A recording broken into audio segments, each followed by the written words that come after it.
Hey guys, it's Spike here.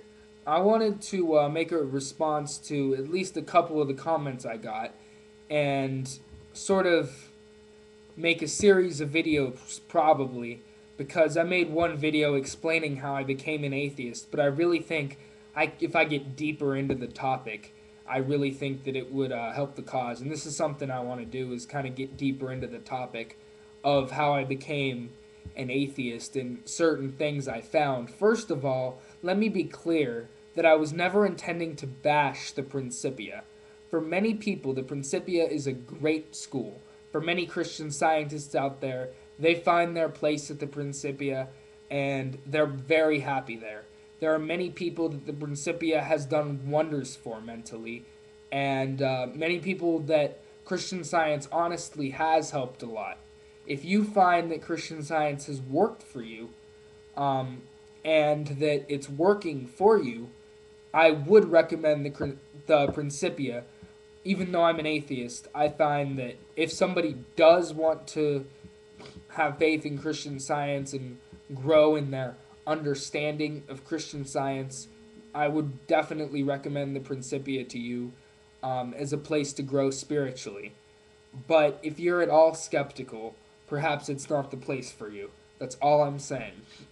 I was a bit too skeptical for a lot of their minds, and that really became a problem.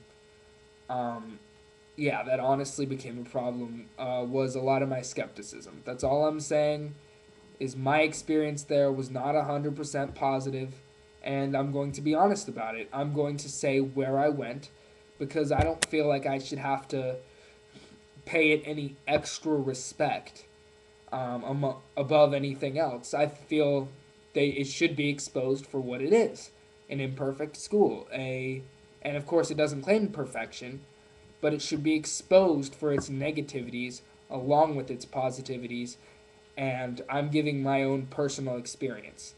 Now, I wanted to talk about some of the inconsistencies I've personally found in Christian Science. For one, this isn't in Christian Science, but this because there are different views on this within Christian Science, but homosexuality and gay marriage. Personally, I'm straight, and I have a lot of people saying, "Oh, you must at least be bi because you have both earrings," and that's extremely ignorant, and I'm not going to give it the time that people seem to think it deserves, because it doesn't deserve any. But I'm straight, but I'm all for gay marriage. I believe in gay rights, and I fight for gay rights. I support gay rights very strongly. And so they'll claim something like marriage is between a man and a woman, said Mary Baker Eddy, and it's like the combining of masculine and feminine qualities and some sort of she explained it fairly beautifully, I suppose. If you want to read it, read Mrs. Eddy, read the chapter on marriage and science and health, because I don't feel like going into that specifically. But my problem with it was that there's a claim that it's between a man and a woman, and how that's some sort of connection between man and woman. But why can't it be between man and man? Christian Science claims to deny the material for the spiritual, and the material of something like gender shouldn't is why should that be important, what gender somebody is? If people have a spiritual bond or connection, why does it matter what their genitalia happens to be? Somebody who claims to be all spiritual and it's all about the spirit, not matter, and then goes and says that homosexuality is somehow wrong because they have the same genitalia, just another part of matter, another part of the human body. It's hypocritical. That's all I'm saying, is that it's hypocritical. And some would claim, yeah, okay, they can love each other, but they just can't have sex.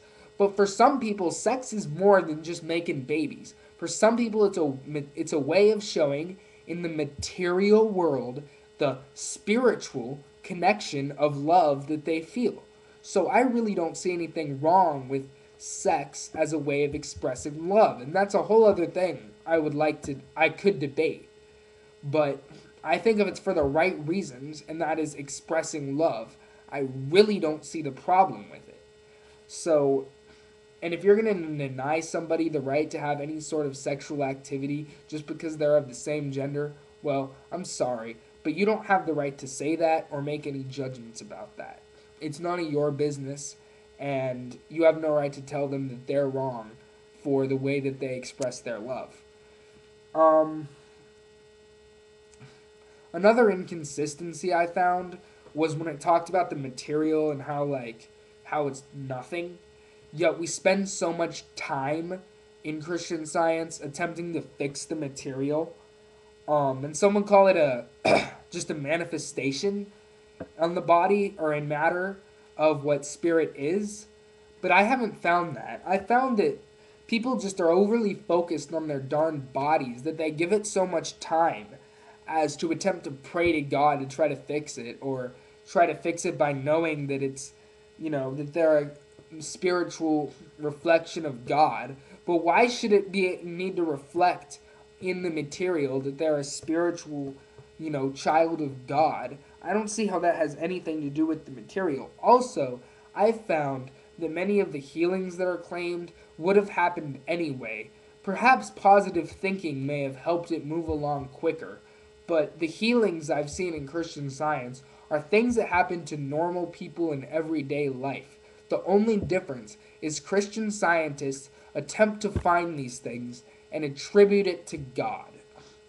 There have been a couple of claims of some sort of dramatic healing, but a lot of times they don't even know what the problem they're healing is because they never went to a doctor to get it checked out.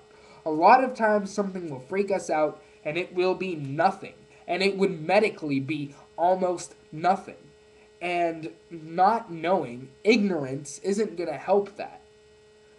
And my other inconsistency I've found with Christian Science as a concept is God. It talks so much about how, or not God, but just how it talks about things. It basically makes a claim with some sort of I don't know what the word for it is, but if you were looking at a dictionary, right? And it said love. Love is God. God. God is love. It basically isn't giving you anything real. And I honestly think that this sort of methodology is a lot of what Christian Science uses. It just claims something to be real, and then it says because something else that we don't know to be true. None of this is stuff we know to be true. It involves just as much blind faith as any other religion, and they need to stop pretending like it doesn't. It involves blind faith, in the words of Mary Baker Eddy. And if it really convinces you, a lot of what she says, if you really take it, it's a pseudo-intellectual book and procedure, and all it is just blind faith in denying reality to implement your own and attempt to create it in the material world. If it has worked for you, that's fine, but the only place I've found Christian Science to have any ideas is when it comes to dealing with troubles. There has been one passage that I found by Mary Baker Eddy that has helped me. It's a very short one, and it's about anger. I would highly recommend it to anybody dealing with anger issues, and it's from Miscellaneous Writings. However, to be 100% honest, that is the only one that's helped me. It's called Taking Offense. I highly recommend it, but even there's one part in it that I don't agree with. However, I highly recommend it to anybody because of the high moral standard that it sets. That's the only thing I've respected about I still hold respect for about Christian Science is the high moral standard. But I will say one more thing. Kids should not be healed with Christian Science. If medicine has no power, then give it to them just in case possibly you're wrong, which I truly believe you are. For the safety of the kid, you need to give them the medicine they need. Hopefully God will understand that in the material world, because we don't know what you know, apparently, we need to make sure these kids are safe. And making sure they get the medication they need is how we do it.